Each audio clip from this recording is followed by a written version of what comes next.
గౌరవనీయులు గౌరవ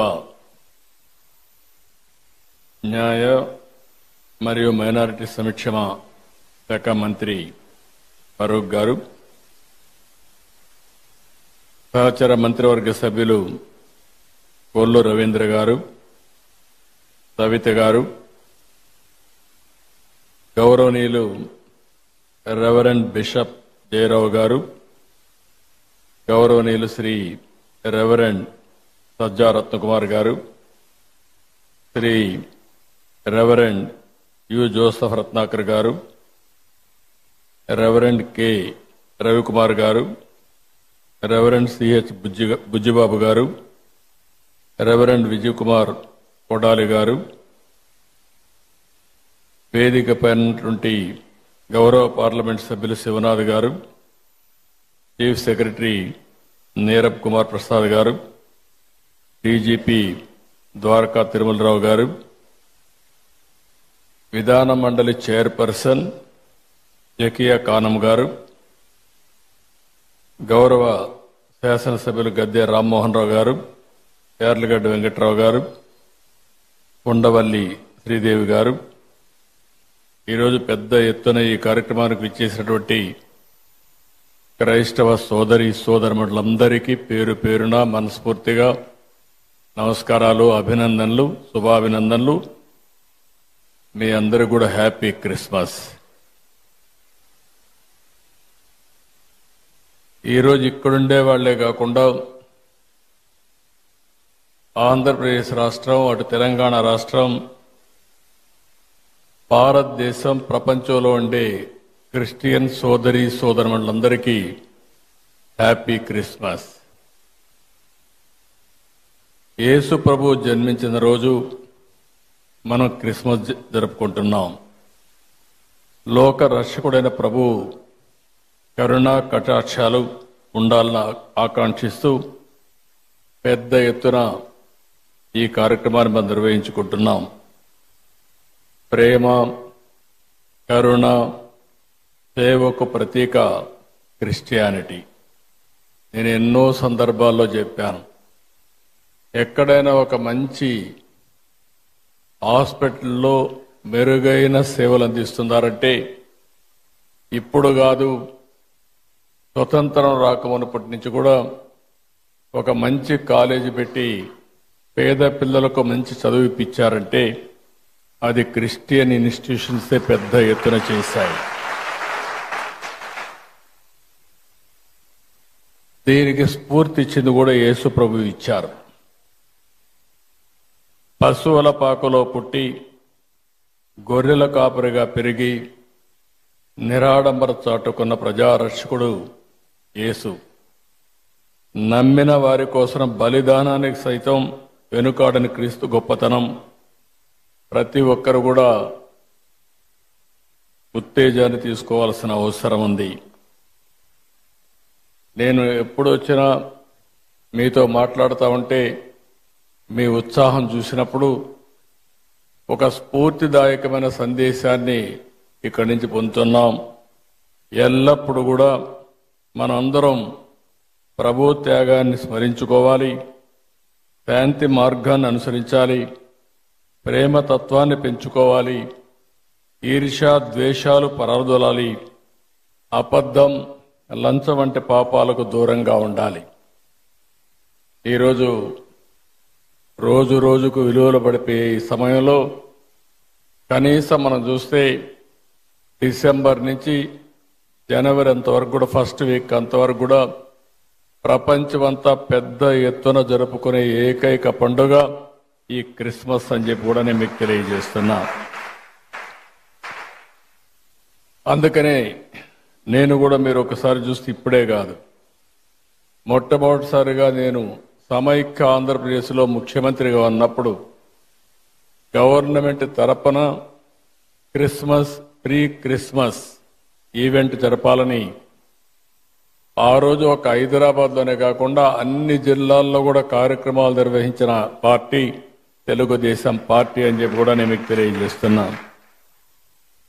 ఎప్పుడు కూడా నేను ఒకటే ఆలోచిస్తాను, మైనారిటీ వర్గాల సంక్షేమానికి భద్రతకు ఎప్పుడూ నేను అండగా ఉంటాను. ఒకసారి అయితే సమైక్య ఆంధ్రప్రదేశ్లో చర్చి పైన దాడులు జరిగితే స్వయంగా నేనే వచ్చి ఇన్వెస్టిగేషన్ చేసి మళ్లీ అలాంటి సంఘటనలు జరగకుండా పూర్తిగా కంట్రోల్ చేసింది తెలుగుదేశం ప్రభుత్వం అని ఇప్పుడు గుర్తు చేస్తున్నాను.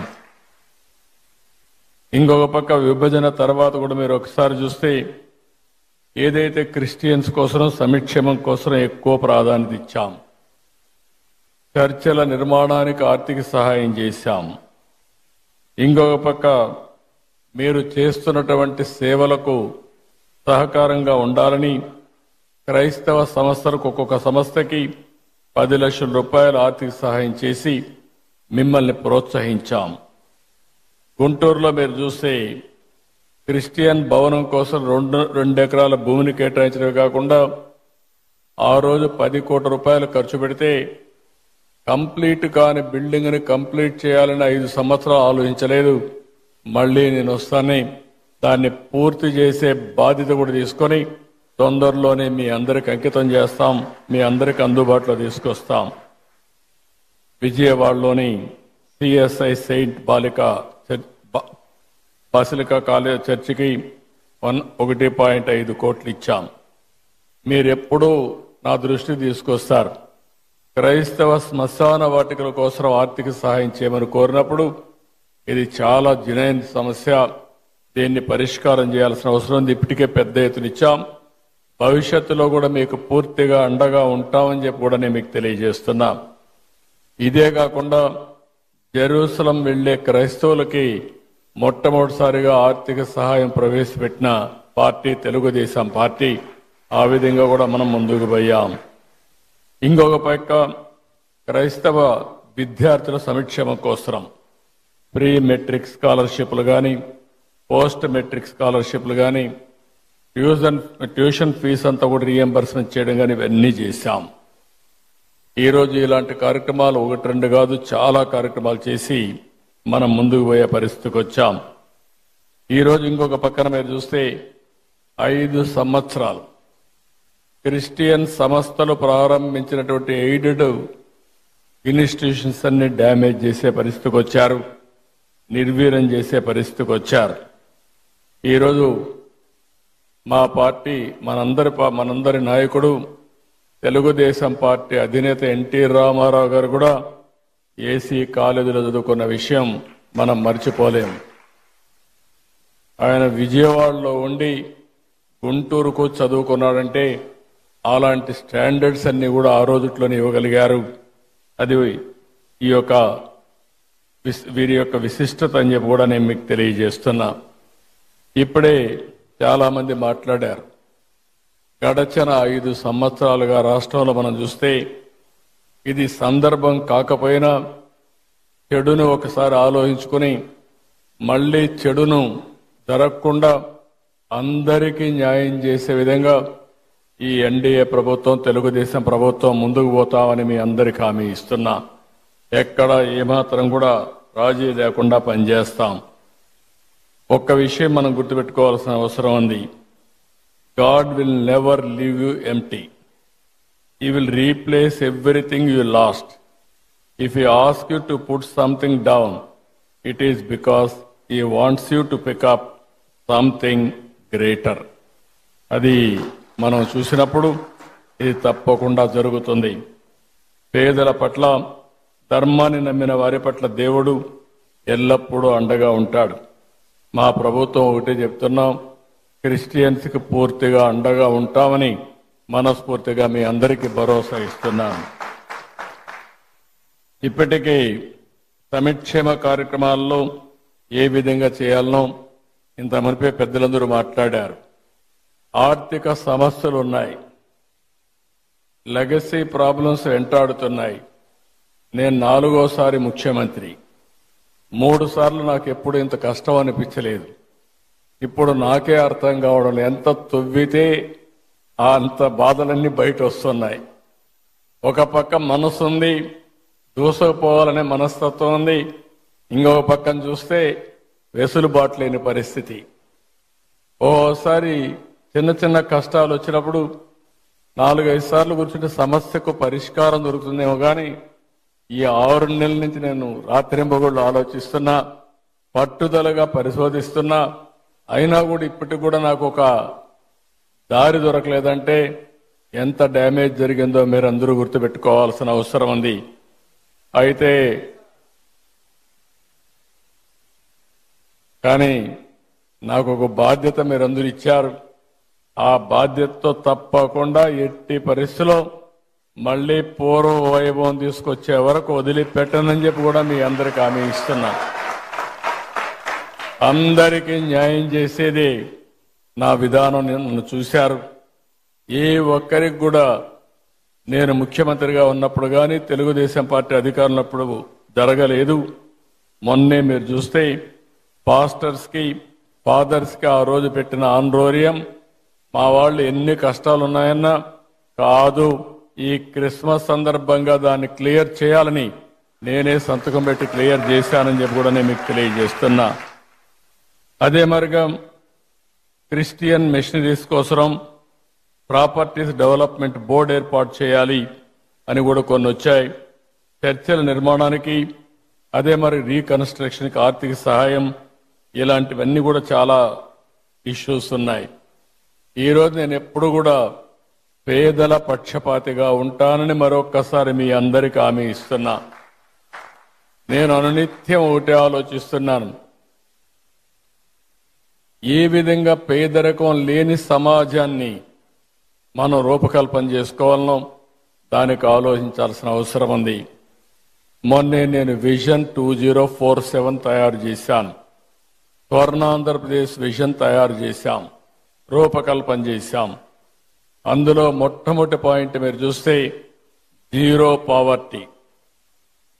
ఇంతవరకు అందరం చెప్పారు మేము పేదరిక నిర్మూలన చేస్తామని చెప్పారు, కానీ నేను పెట్టింది ఆర్థిక అసమానతలు తగ్గించే విధంగా మొట్టమొదటిసారిగా పేదల్ని పూర్తిగా ఆర్థికంగా పైకి తీసుకొచ్చే వరకు ఈ ప్రభుత్వం అండగా ఉంటామని చెప్పి మరొకసారి తెలియజేస్తున్నా. ఈరోజు డబ్బులు సంపాదించిన ప్రతి ఒక్కరూ ఆలోచించాలి, మనకి సంపద వచ్చిందంటే సమాజం వల్ల వచ్చింది. ఆ సమాజంలో ఇంకా పేదరికం ఉండడం ఇది మనందరికీ ఆలోచింపజేసే విధానం. అందుకనే ప్రతి ఒక్కరూ ఆలోచించాల్సింది పేదరిక నిర్మూలన, జీరో పావర్టీ, అంతేకాకుండా ఆర్థిక అసమానతలు తగ్గించాలి. ఈరోజు ఈ యొక్క క్రిస్మస్ సందర్భంగా మిమ్మల్ని అందరినీ కోరుతున్నా, కొంతమంది దగ్గర లక్షల కోట్ల రూపాయలుండి పేదవాడి దగ్గర 3 పూట్ల తిండి తినడానికి వీలు లేని పరిస్థితుంటే అది సమాజహితం కాదని చెప్పి మరొకసారి మీ అందరికీ విజ్ఞప్తి చేస్తున్నా. దీనికోసం ఒక అచంచలమైన దీక్షతో పనిచేస్తాం, అన్ని విధాలా ముందుకు పోతామని చెప్పి కూడా నేను మీకు తెలియజేస్తున్నాను. ఈరోజు మీ అందరిని చూసినప్పుడు ఎప్పుడు కూడా ఇలాంటి కార్యక్రమాలకు వస్తే మళ్ళీ నేను కూడా రీఛార్జ్ అయ్యి మళ్ళా ఏం చేయాలో ఆలోచించే శక్తిని, సమర్థతని ఇస్తుంది. అలాంటి కార్యక్రమానికి ఈరోజు వచ్చాను. మీ అందరితో కలిసి ఈరోజు ప్రీ క్రిస్మస్ చేసుకోవడం చాలా ఆనందదాయకం. నేను ఈ నెలంతా కూడా మనందరం ఒక విషయం చూస్తే ఓసారి కొన్ని పండుగలు ఒకరోజు చేస్తాం, కానీ డిసెంబర్ 15 నుంచి స్టార్ట్ అయ్యి, డిసెంబర్ నుంచే స్టార్ట్ అయ్యి జనవరి 15 వరకు మళ్ళీ ఒక నెలంతా కూడా పండుగలు చేసుకునే ఏకైక పండుగ క్రిస్మస్ అని చెప్పి కూడా నేను మీకు తెలియజేస్తున్నా. ఈ క్రిస్మస్ సందర్భంలో మళ్ళీ మనం ఒకసారి చూస్తే అనేకమైన స్ఫూర్తిదాయకమైనటువంటి ఆలోచనలు చేస్తాం. ప్రతి ఒక్కరూ ఏ విధంగా ఉండాలి, యేసు ప్రభువుని ఏ విధంగా ఆదర్శంగా తీసుకోవాలి, ఏ విధంగా ఆయన స్ఫూర్తిని సమాజ హితం కోసం ముందు తీసుకుపోవాలో ఆలోచించే సమయం. ఈ సమయంలో నేను ఒకటే మీకు హామీ ఇస్తున్నా, ఈ ప్రభుత్వం మీకు అండగా ఉంటుంది. వ్యక్తిగతంగా నేను మీకు అండగా ఉంటా. మీ సమస్యలను పరిష్కారం చేసి ఎక్కడ పేదరికం ఉంటే అక్కడ మేము ఉండి అన్ని విధాలా మిమ్మల్ని ఆదుకుంటామని చెప్పి మరొక్కసారి తెలియజేసుకుంటూ అందరికి కూడా హ్యాపీ క్రిస్మస్, మేరీ క్రిస్మస్. చాలా ఇలాంటి ఎప్పుడు కూడా ఇదే విధంగా అందరం ఆనందంగా ఉండాలని యేసు ప్రభువును మరొకసారి ప్రార్థిస్తూ హ్యాపీ క్రిస్మస్.